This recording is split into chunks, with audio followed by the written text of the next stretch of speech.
folks. Morning. Mike Benninghoff, one of the ICU doctors. Morning. Good morning, Doctor. Nice to meet you. This is part of the healthcare team here. Hi, I'm Lauren, one of the physician assistants. I'm Beth, one of the residents. Hi, I'm Lindsay, another resident. I'm Jackie, one of the clinical pharmacists. Hi, I'm Michael. I'm the respiratory therapist. Hi, I'm Nancy Bunting, social worker. I'm Jamie. I'm your nurse, of course. I'm Donna Casey. I'm the nurse manager of the intensive care unit. It's nice to meet you. Hi, I'm Rosemary, a dietitian. What we're going to do now is discuss your dad's care here in the ICU, what happened and how he ended up here, and how we're going to try to make him better. Okay? Please feel free to ask any questions or interject any comments during Lauren's presentation.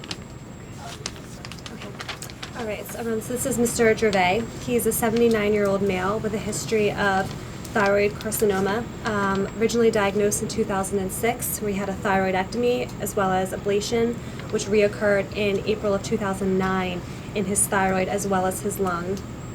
Also has a history of diabetes, OSA, paroxysmal atrial fibrillation, hypertension, bladder cancer, status post of TERP, and BCG, who came into the Wilmington ED early this morning, status post the PEA arrest at home. He, at home, had been complaining of worsening shortness of breath times 1 week.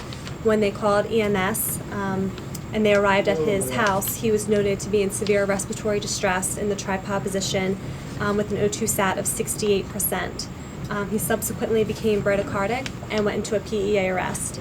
He was intubated in the field and received 2 rounds of CPR as well as epinephrine and atropine with return of spontaneous circulation approximately 8 minutes after he lost his pulse.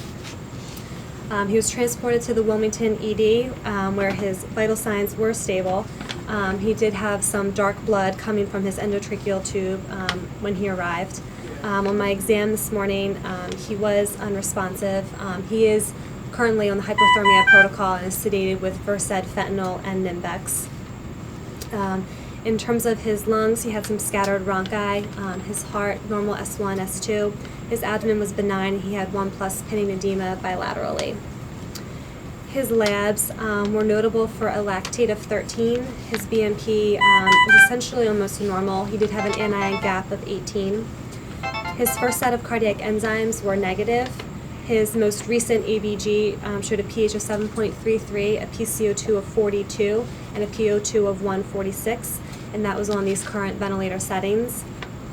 He has blood and urine cultures that are pending, though his initial UA didn't look to be infected. He had an EKG done in the emergency department which showed sinus rhythm, didn't have any signs of ischemia. He had a chest x-ray which showed a left lower lobe opacity, which I think you might have on your computer. Okay. We're going to talk about some of this imaging and then I'm going to ask you guys a few questions, okay? Based on what you heard from Lauren, what kind of differential diagnosis can you generate using this chest x-ray? So if you look right there, he could definitely have a pneumonia. I agree. He could have a pulmonary embolus. I agree with both of you. I think that pneumonia, PE, and CHF are all on the list of differential diagnoses. Let me ask you a few questions about how he was a week or 2 weeks before he was found pulseless. Did he have any chest pains?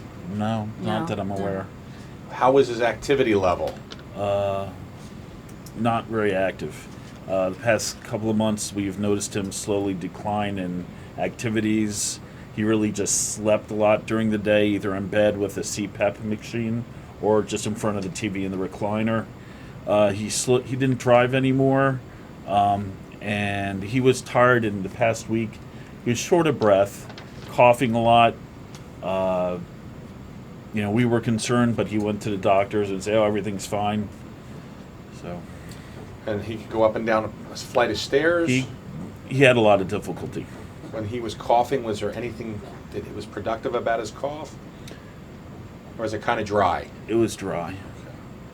It was dry. And he had speaking, it was hard to hear his voice sometimes. He had to speak louder. But if he tried to speak louder, it seemed like he was giving a lot of energy, trying to use a lot of energy just to speak loud. Had he had fevers or loss of appetite? Not that I'm aware of, no. Okay. Do you have any questions so far about what we've reviewed, or do you want to add anything to the presentation? When he was 17, he had lung TB. When he was 21, he had kidney TB, and they removed his right kidney at that time. And this was in Europe. And then about the thyroid cancer. Okay. Lauren, what else? So just to review our plan for the day, so neurologically, status post cardiopulmonary arrest, he's on hypothermia protocol, which will continue for 24 hours with a possible neuro consult when it's finished. Pulmonary wise, so we're going to work up different etiologies. Possible pneumonia, his cultures are pending, he's on empiric antibiotics. For a workup for a PE, he does have Dopplers of the lower extremities pending. Would you also like to do a perfusion scan? I think it's very reasonable. Okay. Otherwise, to work up for possible CHF, we're trending his cardiac enzymes. We're going to check an echo. And from a GI and renal standpoint, there are no active issues. Jamie, as his nurse, what would you like to add to what Lauren had mentioned so far? Anything in the night sign out that had happened that was unusual? Well, as Lauren said, he is on the hypothermia protocol, so is on Nimbex. Pupils are and non-reactive since he's been in the ICU.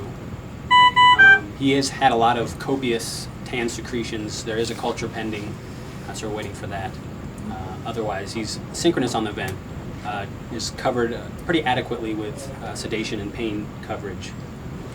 Excellent. Michael, he mentioned secretions are thick, but do you think it's impeding the ability for the machine to oxygenate or ventilate him?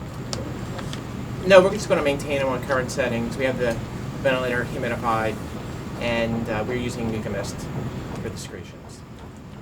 Jackie, from a pharmacy standpoint, what kind of medications that we are using here? Maybe should we eliminate or change doses of them?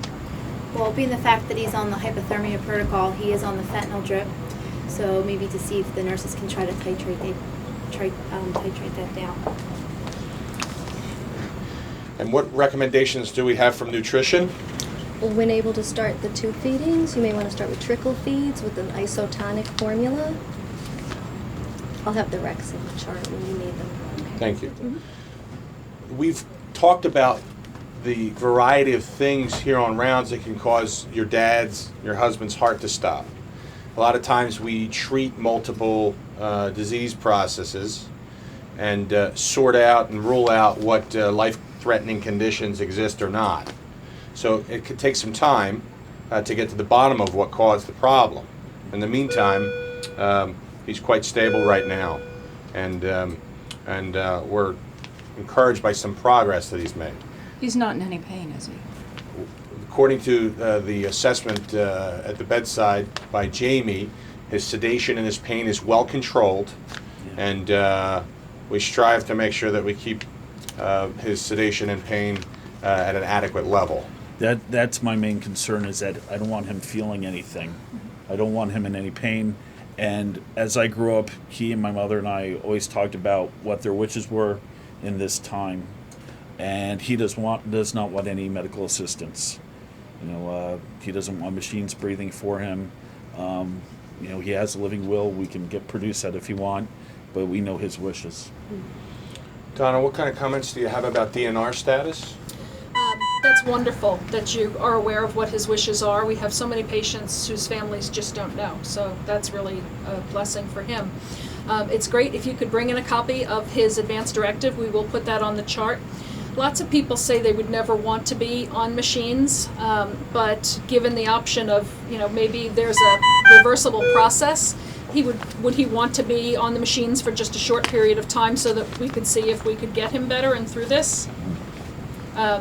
And then if it doesn't look like it's going to be reversible, we can look at, again, making sure that we honor his wishes and not leave him on machines if it doesn't look like he's going to get better. Yeah, and we know we can produce that documentation, and it's only the two of us, so there's no other families or family members you'll have to deal with. Anyone else have any thoughts, questions, or concerns? We're available. I'm always on the unit here. Like I said, feel free to grab one of us if you have any questions. In the meantime, we're going to continue to push ahead here and try to get to the bottom of what's going on. All right. Okay. Thank you very much, Doctor.